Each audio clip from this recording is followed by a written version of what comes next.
Сайн байцгаана хүүхдүүдээ. Ерөнхий боловсролын Нод намын сургуулийн байгалийн ухааны багш Тайш бай. Өнөөдөр бүгдээрээ 5 дугаар ангийн хүн ба байгаль хичээлээр энергийн хэлбэрүүд сэдвийг судлах болно.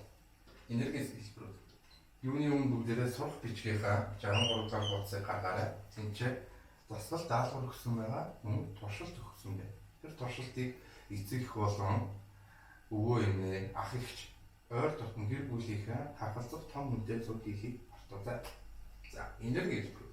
Энерги хичнээн хэлбэрүүд дотор нь хэлбэрүүдийг хэрхэн ангилж авч үздэг вэ? Энэ талаар авч үзье.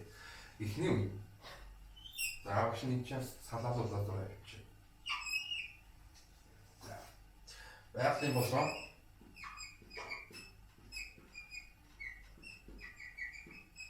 боёо дулаан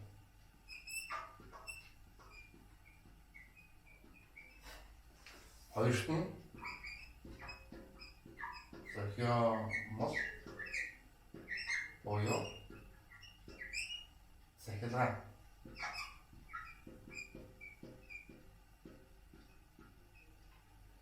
За, хамгийн энгээс нь авч үзье бүгдээ.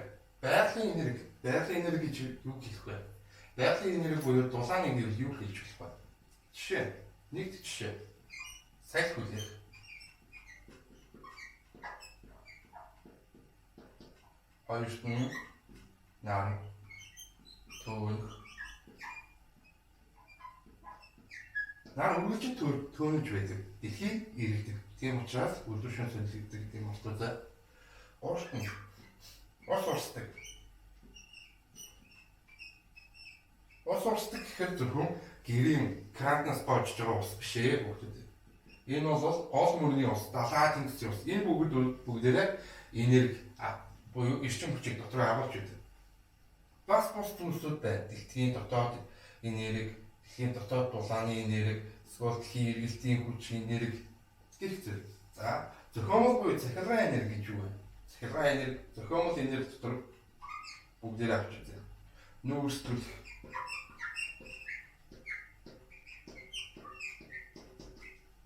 Хоёрт нь ямарваа захиргаан дамжуулах утасны захиргаан тэр маань одоо захиргаан станцын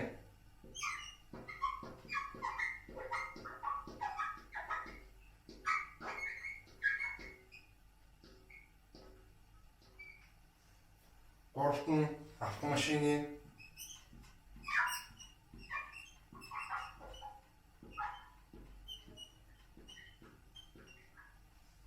гэх зэрэг. Бид нар уучлаарай хүүхдүүд, энэ ч багш нь бас нэг юм болцсон байна. Амьтад хүн ба амьтдын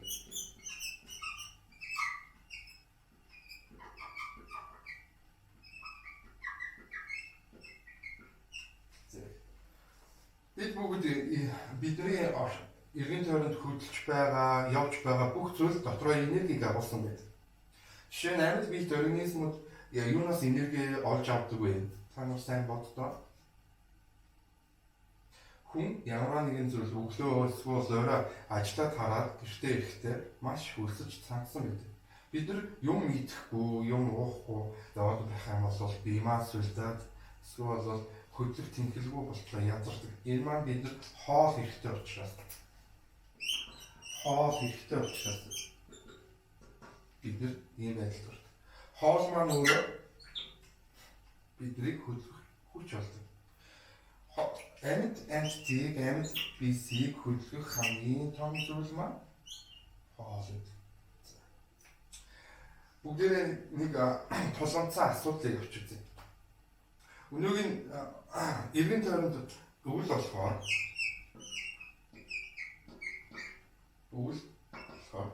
утаатай болдог гэдэг бас дэлхийн нийтээр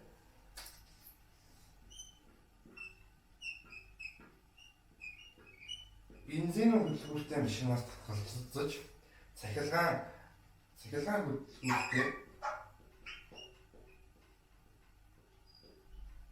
хөдөлгүүртэй машиныг сонгох болсон. Иргэн тойронд байгаа бүх зүйлс хүмүүсийн зохиомжтой буюу зохиосон цахилгаан энерги эсвэл тодорхой хэмжээний дотоод шатлалтад хөдөлгүүр буюу бензинээр ажилтдаг, нүүрсээр ажилтдаг бүхэн маань байгальдаа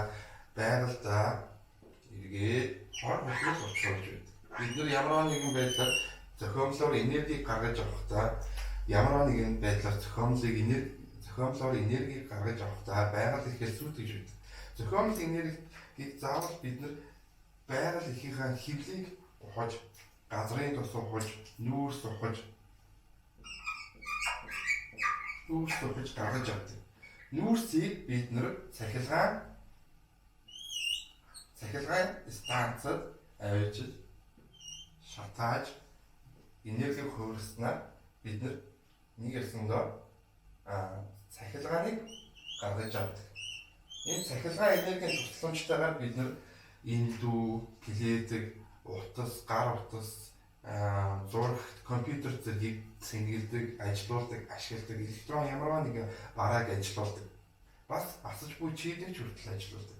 Гэхдээ энэ зохиомол энергийг бид нар байгалаас гаргаж аваад гаргахдаа зөвхөн олборлох зам, нүүрсийг газар ухаж олборладаг, бензинийг газрын тусыг газар ухаж бас гаргаж авч олборлдог. Энэ байдлаар бид нар зохиомл энергийг гаргадаг. Одоо дэлхийн нийтээрээ гаргаж авч байгаа зүйл маань салхинаас, намын гэрлээс, гол мөрнөөс цахилгааныг гаргаж авч болдог гэсэн. Цахилгаан. Ингээд авч үзэх юм бол энергийн хоёр хэлбэр зохиомл байлаа. Гэхдээ зохиомл дотроо нүүрсийг төлж эсвэл газрын тос олборлож ямар нэгэн байдлаар зохиомл энерги гаргаж авахын оронд зөвхөн байгалийн салхины, нарны, усны хүчийг ашиглан зохиомл энергийг гаргаж авч болно. Хүүхдүүдээ сурах бичгийн 63 дахь хуудас дээр байсан үрэлтийн хүчээр хэрхэн дулаан гаргаж авах вэ?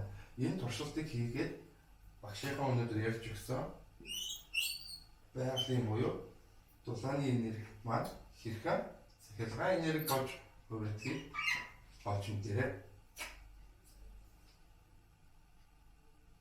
Анхаарал хандуулсан баярлалаа.